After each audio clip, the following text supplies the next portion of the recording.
Welcome to PIMCO Pod. In this episode, we discuss the economic and policy implications of the recent U.S. Supreme Court ruling on tariffs. Stay tuned after the conclusion of the podcast for additional important information.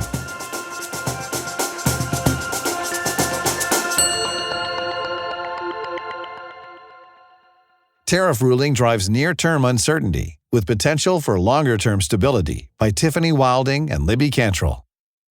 The U.S. Supreme Court on Friday invalidated tariffs that President Donald Trump had imposed under the 1977 International Emergency Economic Powers Act, IEEPA. Most of the administration's 2025 tariffs will therefore be rolled back, and importers should eventually receive refunds. Over time, however, tariff levels are likely to climb back up to roughly where they stood prior to the ruling. The Trump administration is pursuing other more legally durable avenues to rebuild the tariff regime. We don't expect these tariff developments to have much of a direct net impact on the U.S. economy. The court's 6-3 ruling does have important implications for U.S. policy volatility, even if higher tariff rates are here to stay. In the near term, trade policy uncertainty is likely to remain high as the details of the new trade regime become finalized. Eventually, the ruling should help alleviate the policy unpredictability that delayed investment and hiring decisions in 2025. Trump's ability to quickly and flexibly threaten tariffs ahead of foreign policy negotiations for wide-ranging reasons is now more limited. Implementing more legally durable tariffs is also more process-laden. Those process constraints should eventually benefit both the U.S. and global economies. Tariffs in the wake of the Supreme Court ruling. The Supreme Court broadly upheld the separation of powers as delineated under the Constitution, that the White House executes the laws, but it is Congress that creates them, and reinforced that the power of the purse, specifically the power of taxation, rests with Congress. By invalidating emergency tariff powers, the Supreme Court prompted a recalibration of U.S. trade policy and executive authority. Specifically, the ruling invalidated Trump's reciprocal tariffs, which he had imposed on approximately 65 countries, tariffs on non-USMCA compliant goods from Canada and Mexico. USMCA is the U.S.-Mexico-Canada Agreement, and additional tariffs on China, beyond the Section 301 tariffs imposed in 2018 to 2019. Altogether, these IEEPA tariffs represent more than 60% of all tariffs on U.S. imports, and account for approximately 8 percentage points of the 13% estimated average effective tariff rate in 2025.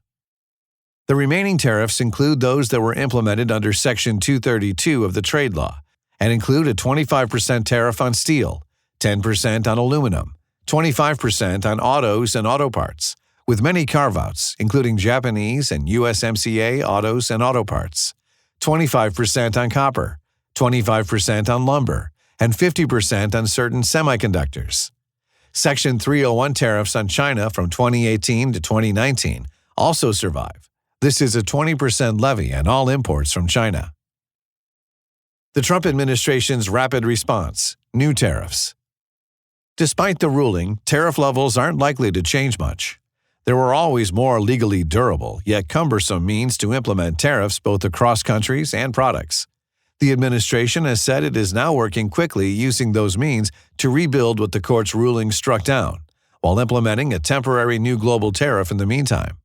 Specifically, as of this writing, President Trump has announced a 15% global tariff using Section 122 of the Trade Act of 1974, while indicating forthcoming country-level Section 301 tariffs and the continuation of existing product-level Section 232 tariffs.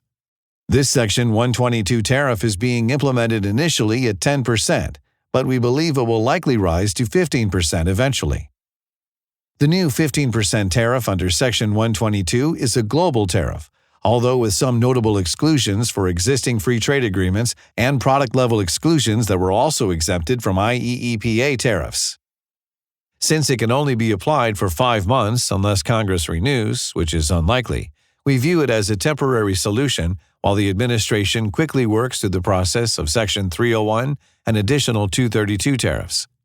Also, there are questions about the legality of the Section 122 tariffs, which are part of a 1974 law and are designed to address large and serious balance of payments deficits and an imminent and significant depreciation of the dollar. That said, any litigation likely wouldn't be settled before these tariffs expire in July. Section 301 tariffs require an investigation to move forward. The administration had already laid the groundwork for these tariffs. For example, we suspect it will argue that digital services taxes employed by many countries, including Europe, Japan, and others, unfairly hurt U.S. tech companies. Separately, the administration will likely argue that various Southeast Asian countries, which intermediate trade from China to the U.S., are unfairly allowing Chinese manufacturers to access U.S. markets under lower tariff terms. Refunding revenue already collected under IEEPA tariffs. The court's ruling, at least in theory, requires the Treasury to pay back IEEPA tariffs already collected. Treasury data suggests the U.S. has collected an estimated $175 billion, representing about 0.5% of GDP. Refunding would be a substantial one-time transfer back to the business sector. In practice, the refund process is likely to be messy and delayed.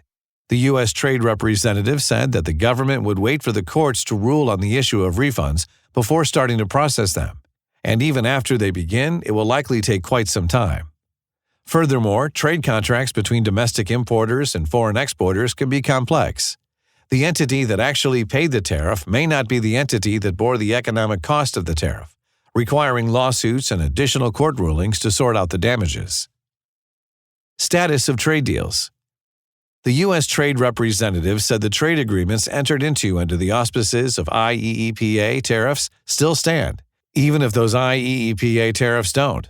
Most such countries have remained quiet, with the exception of a few, including the European Union, which has suggested it won't proceed with a vote in Parliament for the time being.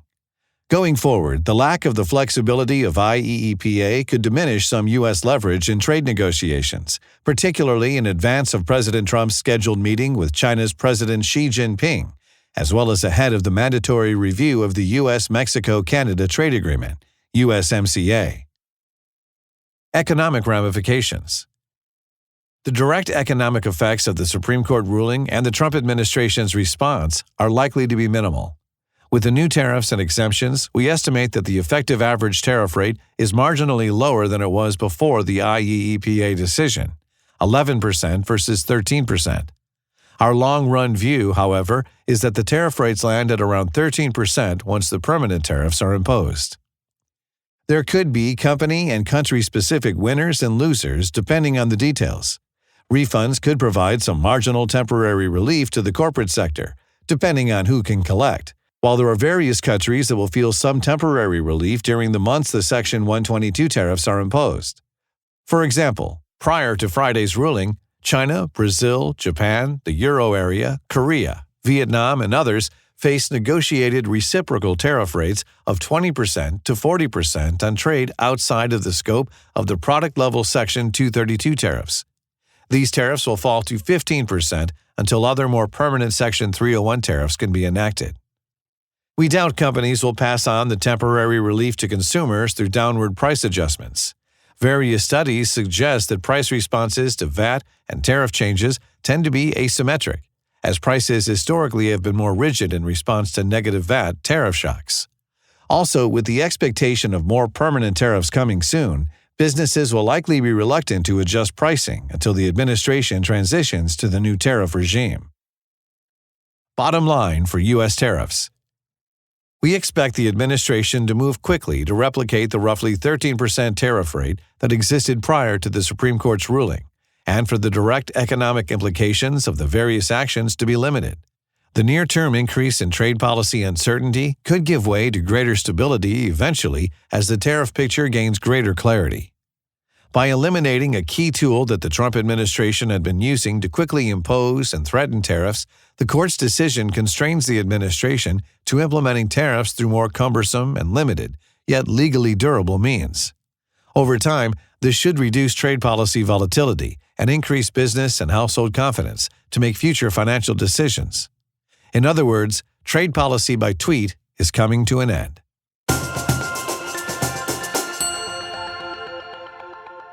Thank you for listening. That was Tariff Ruling Drives Near-Term Uncertainty, with potential for longer-term stability.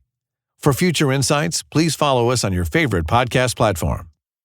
Macro Signposts highlights weekly takeaways from the data analysis conducted by our team of economists and other macro experts. For PIMCO's official views on the global economy, please visit PIMCO.com.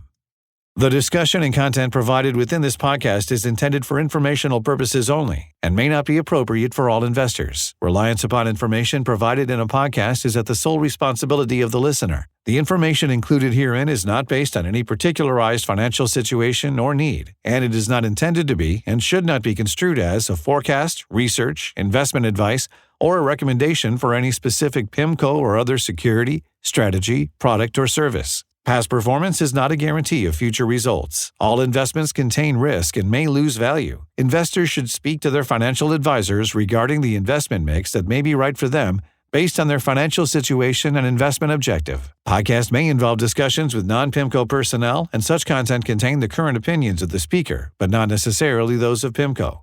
Other podcasts may consist of audio recording of an existing PIMCO article, and such material contains the current opinions of the manager. The opinions expressed in all podcasts are subject to change without notice. Information contained herein has been obtained from sources believed to be reliable but not guaranteed. PIMCO, as a general matter, provides services to qualified institutions, financial intermediaries, and institutional investors. This is not an offer to any person in any jurisdiction where unlawful or unauthorized. For additional important information, go to www.pimco.com/gbl/en/general/legal-pages/podcast-disclosures.